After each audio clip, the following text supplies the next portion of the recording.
Hi all. இந்த வீடியோல நம்ம ரேண்டமா what I ate in a week தான் பார்க்க போறோம். ஸோ சண்டே வச்ச மட்டன் குழம்ப அடுத்த நாளைக்காக சேவ் பண்ணி, மண்டே ப்ரீஹீட் பண்ணி சாப்பிடுற சுகமே தனிதான். ஸோ ஒரு மண்டே யம்மியான லஞ்ச். நம்ம பார்க்குற வேலைக்கு காஃபி குடிக்கலனா எப்படி? ஸோ குயிக்கா ஒரு குட்டி கப்பில் ஒரு காஃபி. டியூஸ்டே ஜஸ்ட் ஒரு ஆம்லெட்டோட நான் கம்ப்ளீட் பண்ணிட்டேன். அண்ட் வெனஸ்டே நூடுல்ஸ் சாப்பிடணும்னு ரொம்ப ஆசைப்பட்டேன். ஸோ ஒரு ரோட்டுக்கடை நூடுல்ஸ். அண்ட் ஒரு ஹெக்டிக்கான டேக்கு அப்புறம் அம்மா செம்மையாக ஒரு ப்ரான் தொக்கும் சூடான தோசையும் ஒரு கெட்டியான தேங்காய் சட்னியும் கொடுத்தா எப்படி இருக்கும்? பா, செம்மல. இந்த ஃப்ரூட் எத்தனை பேருக்கு தெரியும்? கமெண்ட் பண்ணுங்கள்.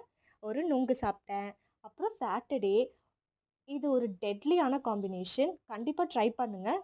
பட் இது வியர்டாக தான் இருக்கும். காரக்குழம்போட தேங்காய் மாங்காய் சட்னி. இந்த சட்னி பேரே கொஞ்சம் டிஃப்ரெண்ட்டாக இருக்குல்ல.